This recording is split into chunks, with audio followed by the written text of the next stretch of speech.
Welcome back, ladies and gentlemen of the internet. I assume you're all here to hear how the Japanese creation story ended. Because this is part 3, however, I'm going to move forward, assuming you've all seen parts 1 and 2 already. If not, links to those videos will be provided in the description of this one. So, when we last left off, Amaterasu was forced out of her intentional confinement by Strong Hand God, and now she's back and can't go back inside. And so it's time for her and the rest of the Japanese pantheon, consisting of roughly 800 kami, to judge her brother Susanoo for his transgressions against Amaterasu's court and the poor pony he skinned. Oh, and also for unintentionally killing anywhere from like 1 to all of the weaving spirits within Amaterasu's weaving hall. That might have something to do with it too. For his transgressions against his sister, who is basically the chieftain god by this point, Susanoo was charged with 1,000 tables, which is a lot more literal than you may think. This meant as part of his repentance, Susanoo would have to pay back 1,000 tables of offerings to Amaterasu. These tables contain such things as clothes, jewels, paper, bronze, and, curiously enough, food. You'll see why in just a second. Anyhow, you all remember back to part 2 when Susanoo cried so long for Izanami that he grew a beard 8 spans long? Well, as part of his punishment, the gods cut that thing off into something far more manageable. And then, cringe warning by the way, they pulled out his fingernails and toenails, like with a pair of primitive pliers. And then, seemingly because none of this was enough of a punishment already, Susanoo was disgraced by the court of the kami and expelled from heaven, forced to wander the earth for all eternity. Which, if you think about it, isn't a terrible thing because Susanoo's whole thing was that he was pretty much just visiting his sister before going off to the underworld anyway. But I guess they dropped that plot point by this point, because this is meant to be a sombering moment in Susanoo's legacy. Oh no, wait, no, he's still a dick. So this next part actually gets a little bit muddy. It's generally agreed upon that the goddess of food, Uke Mochi, was murdered shortly after Susanoo was expelled from heaven. It's said that a male deity had asked her for some food, and that she responded by producing them some food out of her own vomit. This wasn't meant to be a sign of disrespect, that's just how she made food, I guess. However, the male kami took offense to this and murdered her for her transgressions. And out of her corpse came, oh thank Amaterasu, food! Not more goddamn gods, food! That's not where the confusion comes into play in all this. Well, let me explain.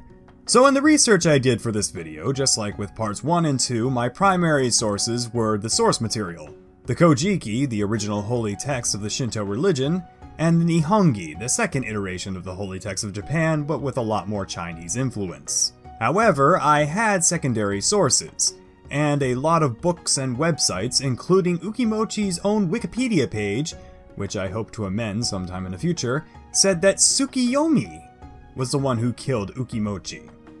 Which was a bit odd to me, because both the Nihongi and the Kojiki professed that it was actually Susanoo who approached the goddess for some food, presumably to fulfill his 1,000-table offerings. And, even more confusing than that, in some of the books that I read, it stated that Tsukiyomi was married to Amaterasu, his sister. This was never mentioned in the Kojiki, by the way. So, I smelled a rat. A big, giant rat with a pen, who went around and started making amendments to these mythological texts. So I started to follow some of these links. Links which led to some books. Books, for whatever goddamn reason, did not provide citations. Let that all sink in for a moment. Published books did not go through the same efforts that I do for my videos when it comes to credibility. That's a little sad. But at the same time, it could provide you guys a little bit of incentive to go over to my Patreon and help me out over there. You know, shameless plug. Anyhow, I happened by chance at literally the last second. No, I mean like the script was already complete. I sat down and recorded part 2 and I was doing a bit more research on this whole 1,000 tables thing, and I found out the source of this whole Tsukiyomi nonsense in the Handbook of Japanese Mythology by Michael Ashkenazi. Evidently, this widely accepted and popular iteration of the story comes from the Nihon Shoki, written right around 720 AD. This book actually has the honor of being Japan's first real history book, and back in those days, religious doctrine was held in much higher esteem and was actually classified as a part of history. But if you look into who edited this publication, the mystery starts to unravel itself. It turns out that the Imperial Prince Toneri might have exaggerated his lineage a bit. You see, it's widely accepted that the first emperor of Japan, likewise his progeny, were descendants of the sun goddess Amaterasu. In fact, this is the reason Imperial Japan's flag so prominently featured the sun. And quite frankly, this is also the reason that Amaterasu is held in such high esteem by the Japanese people at large. However, Prince Toneri wanted to amend that a little bit. I guess he had a bit of an inferiority complex, only being the descendant of one kami, and so he decided that the royal family should be the descendant of 2 kami. In fact, hell with it, let's just make them the 2 most prominent and important kami in the whole friggin' pantheon. And thus Amaterasu and Tsukiyomi were written to be an incestuous pair. However, probably realizing that people may become suspicious as to why the Kojiki and Nihongi never made mention to this fact before, Toneri came up with the brilliant idea to write Tsukiyomi as being the one who killed Uke Mochi, and is the reason why the 2 divorced. But then people said, "Nah, that's not true, bro. It quite literally says right here that Susanoo did it." But proud Prince Toneri thought of that too and said, "No, it's totally true. Why else do you think that the sun and the moon are never in the sky at the same time? It's 'cause my great-great-great-great-great-great-great-great-great-great-grandmother filed a restraining order against my great-great-great-great-great-great-great-great-great-great-grandfather, yo."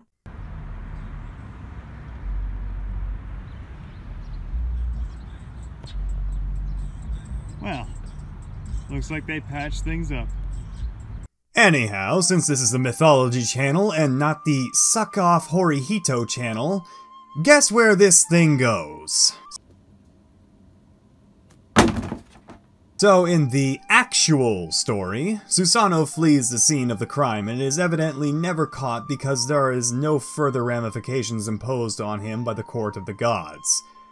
Lucky him. But from the body of Uke Mochi came all sorts of seeds for rice, millet, barley, and beans, which Susanoo cast off into the wind because, you know, he's the god of storms and such. And now the humans have food.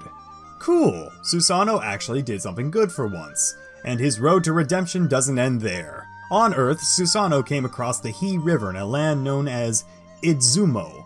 Down the river, he noticed a pair of chopsticks floating down the water, and so he headed upstream to investigate. There he found an old man, his wife, and a young girl between them, and they were all weeping uncontrollably. The old man introduced himself as the son of the great mountain possessor deity, and he was known as the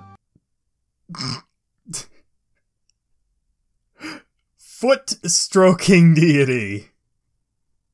This man's job was to rub the other gods' feet. Oh, what an honorific title. Basically, these guys weren't really even gods by this point, more or less they were actual humans. He introduces his wife, the earthly hand-stroking deity, and their daughter, Princess Inada. Susanoo then asks the family why they are crying so much. I mean, you could probably ascertain why the foot-rubbing deity was crying, but I guess he was more or less asking about his wife and daughter. The old man tells him that he and his wife had originally had 8 daughters, yet one day the 8-forked serpent of Koshi came to their land and devoured one of their daughters, and then came back, year after year, devouring one of the daughters again and again, one for each one of its serpentine heads.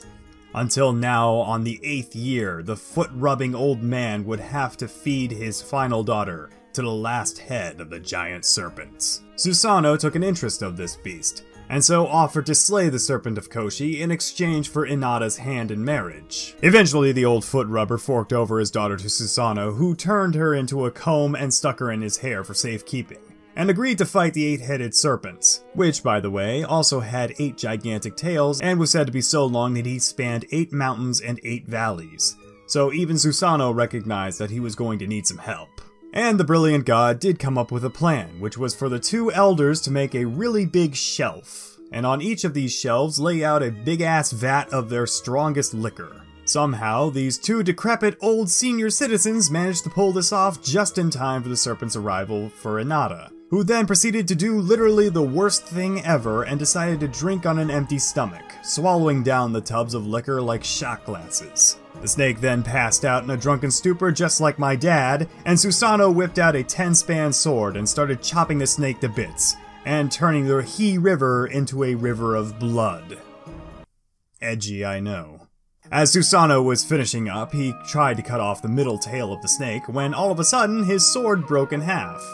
Thinking this was odd, Susanoo sliced open the tail with the point of his sword to reveal another sword. However, this sword was divine. And this whole experience somehow turned out to be a moment of character development for Susanoo. And so he gave over the sword he dubbed Herb-Quelling Great Sword, or Grass Cutter if you want to be American, to the gods in the heaven as a sort of no hard feelings gift, before setting off for the land of Suga, where he proclaimed his heart was pure. And there he married Inada, built a palace in his own honor, and upgraded his father-in-law from the foot-rubbing deity to the look-after-my-palace deity. What a guy!